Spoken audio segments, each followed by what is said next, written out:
story you are about to see is true. The names have been changed to protect the innocent.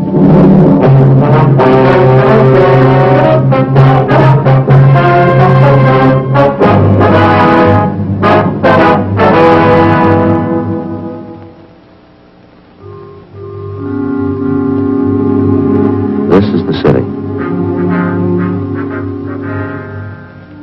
Los Angeles, California. I work here.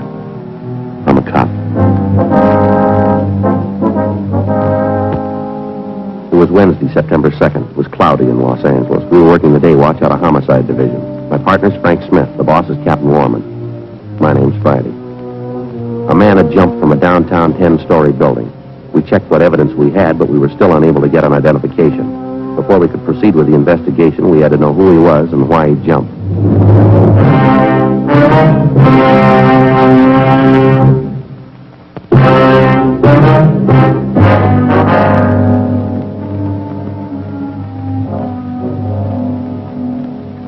Joe, what's doing? Well, not much, Gotch. You seen Frank around? He was supposed to meet me here. Just passed him in the hall, communications. Said he'd be right back. Thanks. You keeping you busy? Oh, about the same. Little hectic around the house, though. Yeah, that's right. Frank mentioned something about that. You're getting ready for a wedding out at your house, aren't you? Yeah, my daughter Alice. She's getting a nice fellow. That's so. Yeah, ambitious boy, smart. He's a part-time accountant, goes to law school at night down in Loyola. Real nice fellow. That's good. When they getting married? Week from Saturday. My wife finally got her way. It's going to be a big church thing. Sure glad it doesn't happen often. Well, you should have had all boys, Gotch. You're going to give your daughter away, I suppose. Yeah. Say, that reminds me. I've got to be sure and send my suit to the cleaners. Get a good press job on it. Sure is funny. What is? Seems the wife's been afraid for years we never get Alice married off. Now it's finding in the works, the wife's still unhappy. Oh, how's that? Oh, she goes moping around the house, dabbing her eyes with a handkerchief, keeps muttering something about losing a little girl, her little girl's leaving her. I don't know. Well, how old's your daughter, Alice? 32. Well, guess I better get started on this. Hi. Frank, what's doing? How'd you do on that jumper? Nothing. No make on the prints, huh? Oh, a couple of laundry marks on his clothes. We're checking them out. Yeah. Anything else doing? No. Say, they just posted the list inside, the annual physical exams. Am I on it? Sure, both of us. We're supposed to report to room 19 at the academy Monday, 10 o'clock. Who's doing the examinations? Dr. Severin. Oh. What's the matter? Well, he's the one that checked me over last year. Told me to take off some weight. I haven't lost an ounce. Well, I thought you were on a diet. I am, Joe. You even got one of those little calorie gizmos. You know, it tells you how many calories and everything. Yeah, I heard of him. Doesn't do any good. I'm still gaining. Well, it seems to me if you keep count, you should lose some weight. You know me in addition, Joe. How about some lunch, huh? Hot shot. I got it.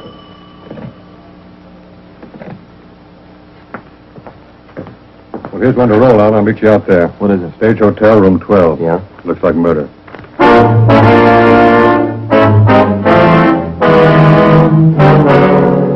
$11:55 a.m. We located the Stage Hotel on West Howard Street, half a dozen blocks from the City Hall. It was in the heart of the Skid Row district, a white stucco building, 3 stories. We identified ourselves to the manager of the hotel, a Mrs. Lorraine Washburn. She led the way up a flight of stairs to the 2nd floor.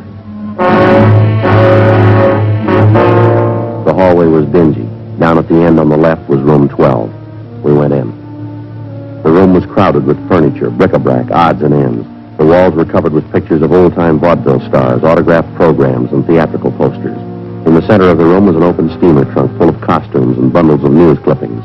It looked like it had been ransacked.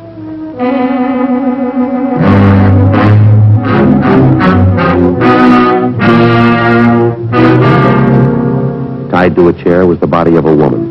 She looked to be about 30 years of age, red hair. She'd been badly beaten about the face and head.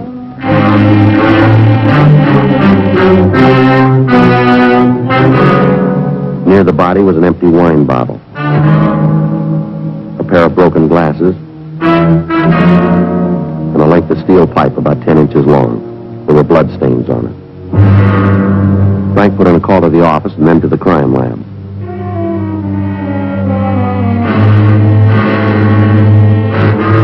The landlady identified the victim as Thelma Porter. We asked the landlady what time she discovered the body. About 11:40 this morning. Just where it is now, Sergeant. Nothing's been touched. I haven't mentioned it to anyone in the hotel. Poor thing. How long had the victim been staying here at the hotel, Miss Washburn? Thelma? Oh, at least 2 years. Maybe a little more than that. Isn't it a terrible thing? It just doesn't make sense. How do you mean, ma'am? Thelma didn't have any money. She was just like most of the people I have here, stage folks. They're all older people. Most of them don't work too often, live from hand to mouth most of the time. I see. Did Thelma Porter live in this room here alone? Yes, that's right. This is the thing, though. Thelma used to be married. Her husband died in the East about 10 years ago, I think. Name was Carl. Thelma and Carl. There used to be an old vaudeville team, the two of them. Rose and Bernard. Did the Porter woman have many friends here at the hotel, ma'am? Oh, yes. She knew everybody. All my people are friendly with each other. Most of them are permanents. I guess we'll have to tell all of them about this. Yes, ma'am, I'm afraid so. Now, Miss Washburn, when was the last time you saw Mrs. Porter? I mean, before this morning, of course. Just after midnight last night. I was sitting down in the lobby reading, just about to go to bed. Thelma came in with George Steele. He's a friend of Thelma's, lives here in the hotel. Mm-hmm. Thelma said goodnight and came upstairs here to her room. George and I sat a bit and talked, maybe 10, 15 minutes. Then this morning I was taking the fresh linen around to the rooms. Knocked on Thelma's door, but she didn't answer. Finally opened up with the pass key. There it was. Now, this George Steele that Mrs. Porter came in with, had she been out on a date with him, would you know? No, not exactly. You see, Thelma spent quite a bit of time at a bar down the street, Jack Hanley's place. She was there 5, 6 nights every week. I see. George dropped in for a bottle of beer, had one with Thelma, I guess. Then the two of them came back to the hotel together. Did she have any visitors last night, do you know? No, sir, I don't. Does she have any enemies that you might know of? Maybe somebody she didn't get along with? No, nobody I know of. And you can't think of a reason why anybody'd want to kill her. I don't know. Maybe somebody thought she had money. She didn't. Not even enough to bury her. I don't know what's going to happen. Right, Joe. Hi, Don. Hi. Doc, this is Mrs. Washburn, the manager. How do you do, Mr. Washburn? How do you do? This is it.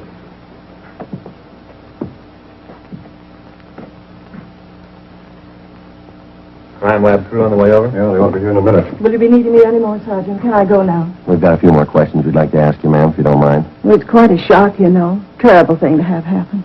Yes, ma'am. Such a terrible thing. All mixed up.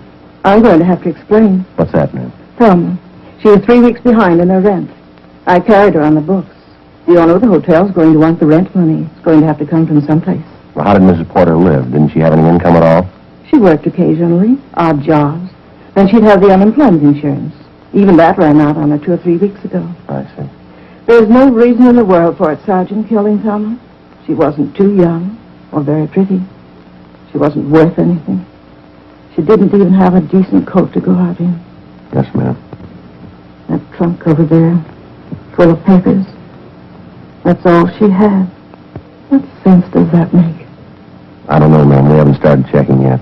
Her clothes, a couple of scrapbooks. Nobody'd kill her for that. Pile of old news clippings. I don't know. It's been done for less.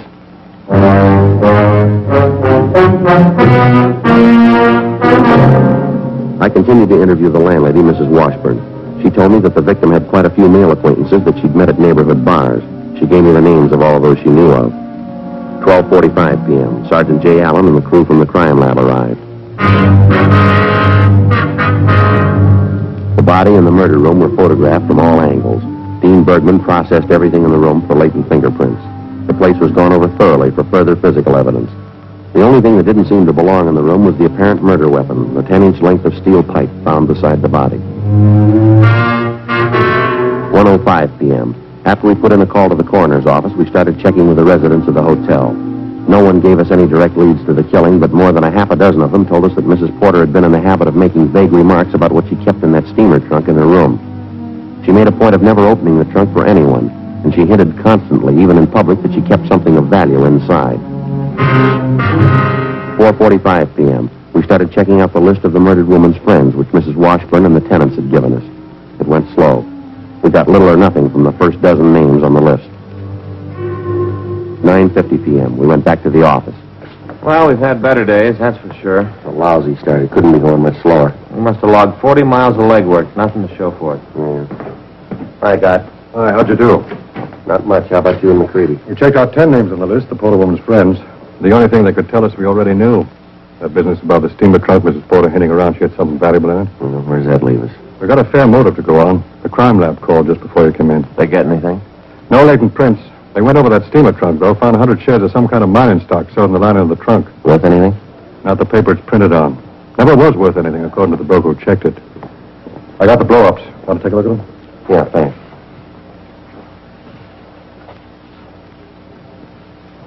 wine bottle. He's a wine drinker. Over there, it looks like he stepped on their glasses and broke them. Sure brutal, isn't it?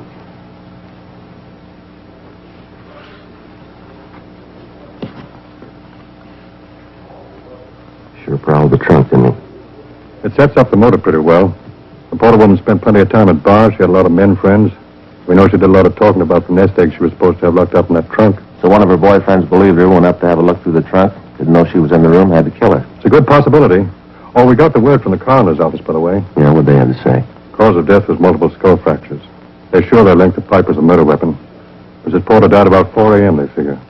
Killer sure gave her a vicious beating. Looks like more legwork, huh? I wish it was an easier way. Every bar she drank at, everybody she talked to, we'll have to check them all.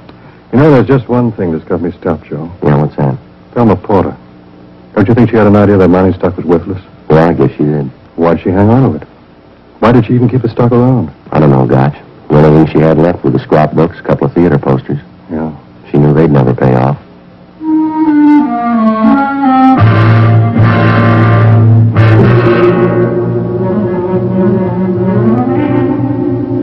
p.m. Along with Gotch and McCready, we went back to the West Howard Street neighborhood and started checking down the list of people known to the dead woman. One of them was a Miss Babs Sheldon, a singer in a small cabaret on the corner of West Howard and Pacheco. We went back to a small dressing room where we questioned the Sheldon girl. She said she'd known the victim for about 5 years. I kept telling Thelma to get out of that hotel. Living with those has-beens wasn't any good for her. Do you know of any steady boyfriends she might have had recently, Miss Sheldon? No, not Thelma. She couldn't get interested in any man after Carl died, her husband.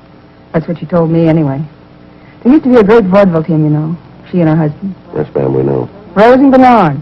That's the way they were billed. You ever hear of them? Fine acrobatic routine. No, afraid not. Did Miss Porter ever mention anything to you about a steamer trunk that she kept in her room? Anything about what she kept in that trunk? No, not to me she didn't. It was a kind of a standing gag with people who knew Thelma. She was kind of funny about it. In what way? Well, Thelma was a great talker, you know. This Princess Thelma. Thelma told everybody about her business. Talked the Blue Streak. Uh-huh. She'd talk about her life, her personal affairs, especially when she had a few drinks. But I don't think I ever heard her mention to anybody what she had in that trunk. She'd hint around about it, call her a gold mine, but she never once let anyone see what was in that trunk. Not once. I'll leave you one of our cards, Miss Sheldon. If you happen to hear anything else that might help us, we'd appreciate it if you give us a call. Such a terrible mess. I don't know why it had to happen now. Lord knows what I'll look like at the funeral. Ma'am? I haven't got a decent black dress to my name.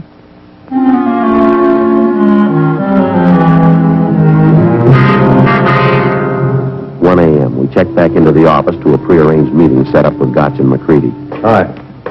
Gotch? Anything? Pretty small. How about you? Might have something, can't tell. Where's McCready? Down in the carpool. There's a bar down on Main Street, the left-hand side. Yeah.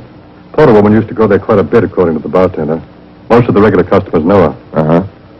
The bartender told us he overheard a conversation in one of the booths 4 or 5 nights ago. 3 winos. We got their names. What about them? Bartender says they were talking about Thelma Porter. Yeah. He says he heard one of the men say she keeps the trunk in her room. We can break it open.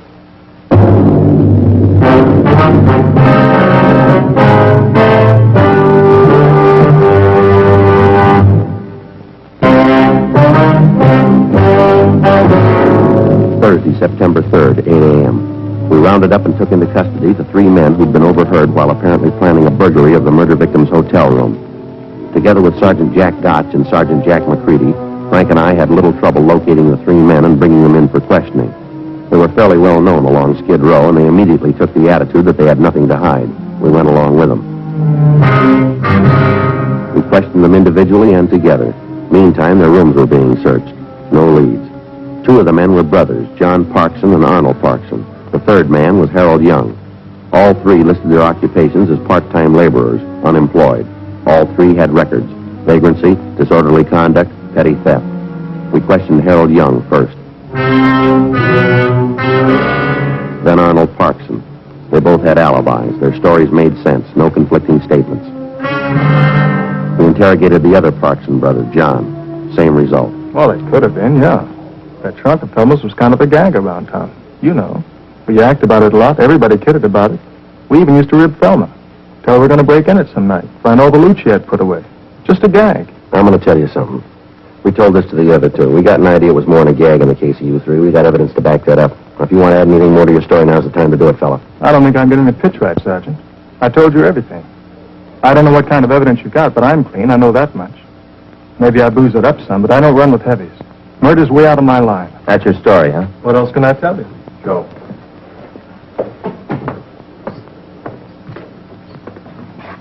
Yeah, any luck? Same as the other two. Nothing. We got it all down pat. Scarlet is a good idea. What do you think, Moose? Well, let's let them wait around for a while. We might get something out of them. Just thinking if we could get a bug in one of the officers, it might tip something. Maybe. It's a long way around. Well, there's nothing much else we can do.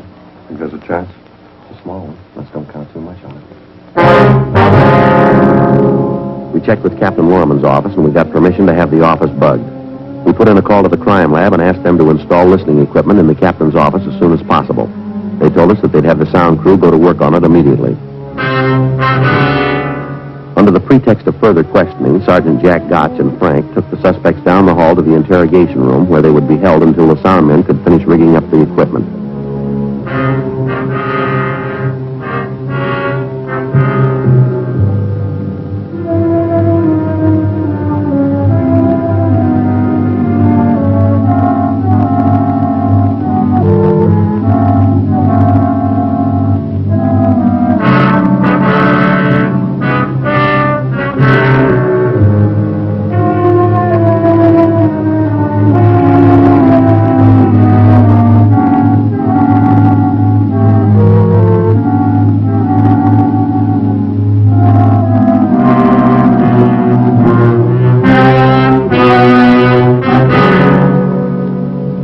Listening equipment was installed in such a way that we would be able to hear the conversation in any part of the captain's office.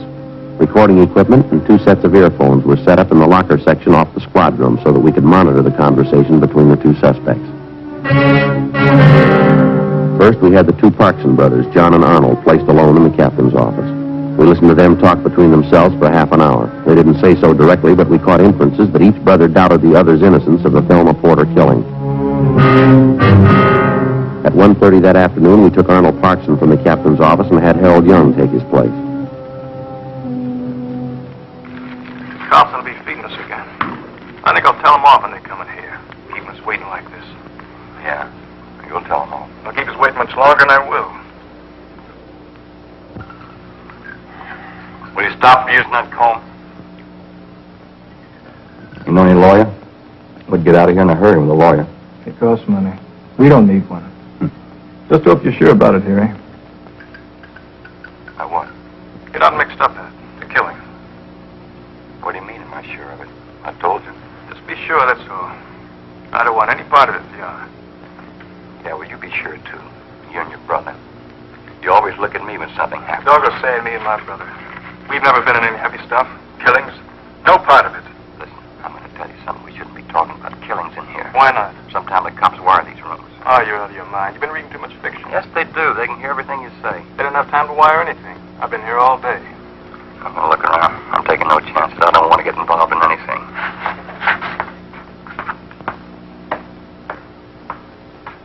Sometimes they hide the mic in files or any place you can't see it.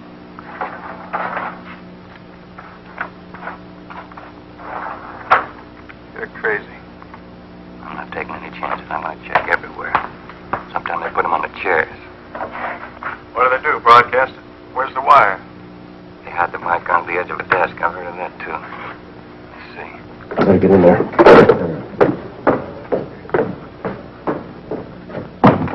What are you doing there? I could hear you clearing the other office, going through the files. I thought I told you to stay put in that chair. Yes, sir. Why aren't you there? Sit down.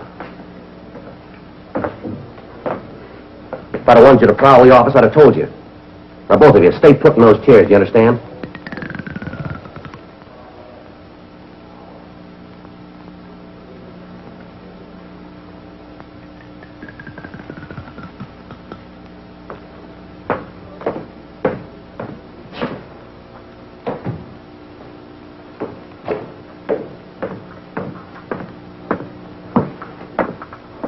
Pretty close, huh? Yeah.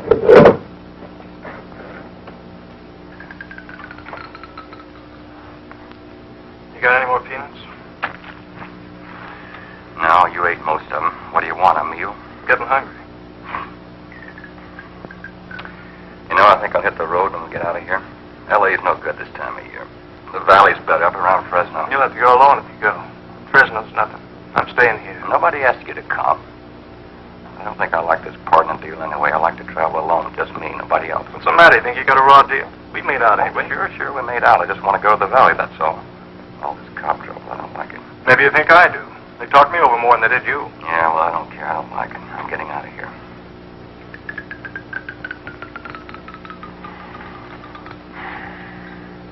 What's the pitch, Harry? You got nothing to cover up for, have you? What do you mean, cover up? Of course not. I want to jump this town, that's all. Something wrong in it? You started talking about getting in the trunk the other night. Porter dame's trunk.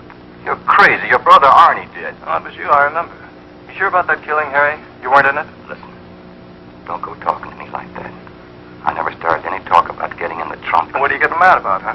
I didn't say anything. All right. I'm trying to get smart, that's all. Asking me about the killing. I was in bed. Don't try getting smart with me. All right, you're so sure. What are you getting mad for? I was sleeping in the bed, and you know it. Trying to get smart. How am I so sure it wasn't you? It could have been. Sure, it could have been all of us. Let's forget it. All right. I just want to keep it straight, that's all. You got a smoke? Yeah. Haven't had any since this morning. Lousy cops. I'm going to read them all. Sure. I think they have something on us. Keeping us cooped up in here. Yeah. Some dame gets knocked off. Why do they have to check on us?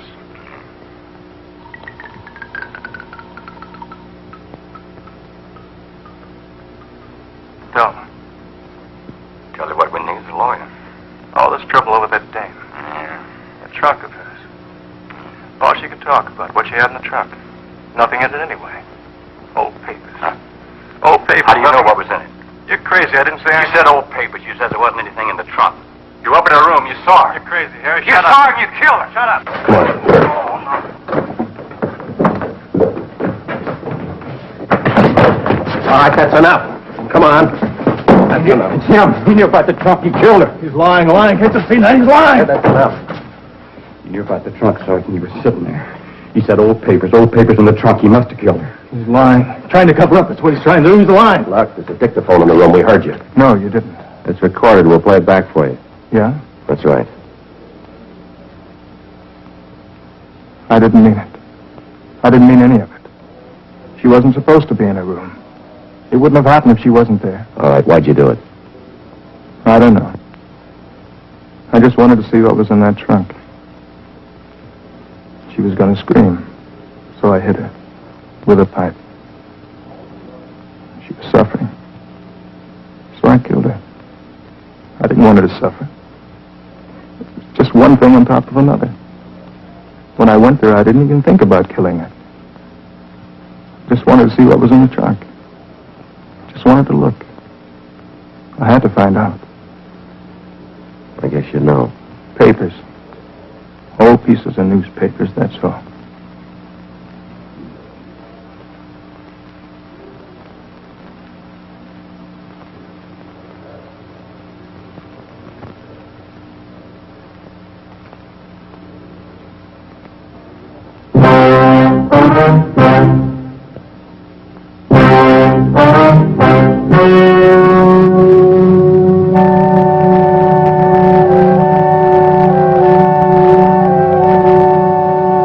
On December 7th, trial was held in Department 92, Superior Court of the State of California, in and for the County of Los Angeles. In a moment, the results of that trial.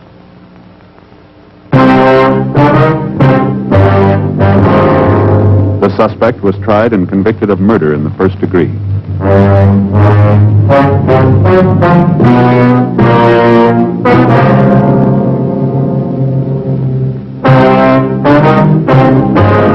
Further investigation proved that Harold Young and Arnold Parkson were not implicated in the crime, and they were released from custody.